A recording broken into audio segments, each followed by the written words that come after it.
ഈ കാതലിന്റെ ഭാഗമാകാൻ പറ്റിയിരുന്നല്ലോ.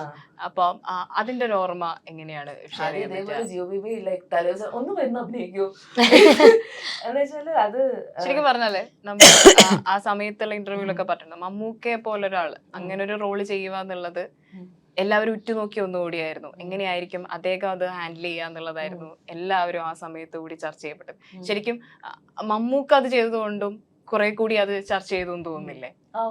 തീർച്ചയായിട്ടും. അത് വേറെ ഒരു യങ് പേഴ്സൺ ആണെങ്കിൽ അത്രയ്ക്കും ചർച്ച ചെയ്യപ്പെടുമെന്ന് അറിഞ്ഞൂടാ. പക്ഷെ മമ്മൂക്ക ചെയ്തുകൊണ്ട് I think I have a lot of friends who are from the community. അപ്പം എൻ്റെ വളരെ എൻ്റെ കുറേ ഇമ്പോർട്ടൻറ്റ് ടീച്ചേഴ്സ് എൻ്റെ ജീവിതത്തിലെ ആൾക്കാർ, മീൻസ് മെക്സിക്കൻ, അർജന്റീനിയൻ ടീച്ചേഴ്സ്, അങ്ങനത്തെ ഉള്ള ടീച്ചേഴ്സ് ഗേ ആണ്. അപ്പം എനിക്ക് ഇവരെൻ്റെ ജീവിതത്തിൽ വളരെ ഇമ്പോർട്ടൻ്റ് ആയിട്ടുള്ള ആൾക്കാരാണ്. എൻ്റെ അച്ഛനും അമ്മയും പോലെ തന്നെയാണ് എനിക്ക് അവർ. അപ്പം അവരൊക്കെ നേടുന്ന ഒരു പ്രശ്നം ഇങ്ങനത്തെ നമ്മുടെ ഒരു സ്ഥാനം ചെയ്യുന്നു. അപ്പൊ എനിക്കൊന്നും ഇങ്ങനത്തെ ഒരു കമ്മ്യൂണിറ്റി, നമ്മുടെ കമ്മ്യൂണിറ്റിക്ക് എസ്പെഷ്യലി മമ്മൂട്ടി അങ്കിളിനെ പോലത്തെ ഒരു വലിയ ഇത്രയും കാലം പുള്ളി പറയുന്ന ഒരുപാട് വിശ്വസിക്കാനും അല്ലെങ്കിൽ അതിനോട് ബിലീവ് ചെയ്യാനും അത് മനസ്സിലാക്കാനും കുറച്ചുകൂടെ it helps than any other actor do പുള്ളിക്കാരന്റെ ഫീലിംഗ് നമുക്കും ഫീൽ ചെയ്യും. പുള്ളിക്കാരന് ഒരു സങ്കടം വരുമ്പോ നമ്മൾ കരഞ്ഞു പോകുന്നു. നമ്മുടെ വീട്ടിലൊരാൾക്ക് അയ്യോ, അപ്പൊ നമ്മൾ അവരെ മനസ്സിലാക്കാൻ ശ്രമിക്കും. എനിക്ക് തോന്നുന്നു അത് കാതലിലൂടെ സാധിച്ചു. ആ കരയുന്ന സാധനം പറയുമ്പോ നസ്രിയ എപ്പോ കാണുമ്പോഴും പെട്ടെന്ന് ഓർക്കുന്നത് പളുങ്ക് സിനിമയില് ആ ഒരു കരയുന്ന ഒരു സീനുണ്ട്. ആ ഒരു വല്ലാത്തൊരു സീൻ ഉണ്ടായിരുന്നു. അതിപ്പോഴും കാണുമ്പോഴും നമ്മള് വല്ലാതെ കരഞ്ഞു പോകുന്ന സീൻ. അത് എനിക്ക് ഇപ്പോഴും ഓർമ്മ ഉണ്ട്. എന്നെ മറ്റാ ശവപ്പെട്ടിയില് ഇങ്ങനെ അത് കഴിഞ്ഞിട്ടൊക്കെ കിടത്തുന്നൊക്കെ സീനിൽ I still remember Mammootty uncle. എനിക്ക് ഇപ്പോഴും ഓർമ്മ ഉണ്ടാകും. എനിക്കപ്പം എത്ര I was in 6th standard 5th standard.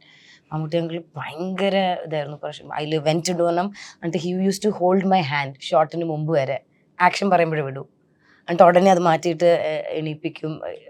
പുള്ളി ഭയങ്കര പേഴ്സൺ. എനിക്കിപ്പോൾ എൻ്റെ പൊന്നേന്ന് പറഞ്ഞാൽ കരയുന്നതിൽ I really felt like my dad crying out. Like അങ്ങനെയായിരുന്നു ആ ഫുൾ ജേർണിയിൽ. I remember very well Mammootty അങ്കിളിൻ്റെ കൂടെ. ഇപ്പോഴും ആക്സസ് ഉണ്ടല്ലോ അവിടെ, ആക്സസ് കാർഡ്, ആക്സസ്. യെസ്. സിനിമകള് ഈ സെലക്ട് ചെയ്യുമ്പോഴാണെങ്കിലും എങ്ങനെയാണ് ഈ ക്യാരക്ടർ, ഇപ്പൊ നമ്മളോട് പറയുന്നത് ചെറിയ ക്യാരക്ടർ എന്നായിരിക്കും, അത് ഒരു കഥാപാത്രത്തെ പറഞ്ഞു തരുന്നത്, അപ്പൊ അതിലൊരു ചെറിയ ക്യാരക്ടർ ആയിട്ടാണ് പറയുന്നത്. പക്ഷെ എങ്കിൽ പോലും ഇതിലൊരു ഇമ്പോർട്ടൻസ് ഉണ്ട് എന്ന് കണ്ടെത്താനും അത് ചൂസ് ചെയ്യാനും എങ്ങനെയാണ് സാധിക്കുന്നത്? അത് ഞാൻ ഇതുവരെ ചൂസ് ചെയ്തിട്ടില്ല. എനിക്ക് വന്ന സിനിമകളൊക്കെ ഞാൻ ചെയ്തു. പിന്നെ എനിക്ക് തോന്നുന്നത് നമുക്ക് ഇനിയും ഒരേപോലത്തെ കഥാപാത്രം വന്നാലും നമുക്ക് മാറ്റി ചെയ്യാൻ ഉള്ളൊരു പറ്റണം. അല്ലെങ്കിൽ എന്താ വെച്ചാൽ ഇതിപ്പോൾ നമ്മുടെ പ്രൊഫഷനാണല്ലോ. ഇപ്പം നമുക്ക് അങ്ങനത്തെ ഒരു ചോയ്സിൻ്റെ ഒരു സ്പേസ് ഇതുവരെ എത്തിയിട്ടില്ല. അപ്പം നമ്മൾ കിട്ടുന്നതൊക്കെ ചെയ്യുക. ആ ചെയ്യുന്ന കഥാപാത്രങ്ങൾ എങ്ങനെ രസകരമാക്കാമെന്ന് മാത്രമേ ചിന്തിക്കാറുള്ളൂ. അല്ലാതെ എപ്പോഴും ഇത് ചെറിയ കഥാപാത്രമാണോ, അത് എന്താ വെച്ചാൽ നമ്മൾ ഒരു വേറൊരു രീതിയിൽ ആൾക്കാർക്ക് അറിയില്ലല്ലോ നമ്മൾ അഭിനയിക്കുന്ന ആൾക്കാരാണോ. ഇപ്പൊ സിനിമ, ഞാൻ സിംഗപ്പൂരിൽ നിന്ന് വരുന്നത് 2019 ഇപ്പൊ 2020 കോവിഡ് സമയത്താണ് ഞാൻ സിനിമയിലോട്ട് കണ്ടിന്യൂ ചെയ്യുന്നത്.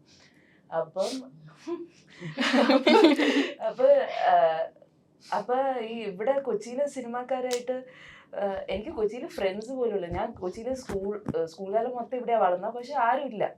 അപ്പൊ ഈ നമ്മൾ കിട്ടുന്ന അവസരങ്ങൾ ഉപയോഗപ്പെടുത്തുക എന്നുള്ളത് മാത്രമേ ഞാൻ ചെയ്തിട്ടുള്ളൂ. അപ്പൊ ഞാൻ വർക്ക്ഷോപ്സൊക്കെ എടുക്കുമായിരുന്നു. അപ്പൊ ഈ കുട്ടികളൊക്കെ എന്നെ വിളിച്ചു, ചേച്ചി നമുക്കൊരു ചെറിയ വേഷം കിട്ടിയിട്ടുണ്ട്, പക്ഷെ അതിൽ അങ്ങനെയൊക്കെ വന്ന് ഞാൻ നിങ്ങൾക്ക് വേണമെങ്കിൽ ചെയ്യൂ എന്ന് മാത്രമേ എനിക്ക് പറയാൻ പറ്റുള്ളൂ.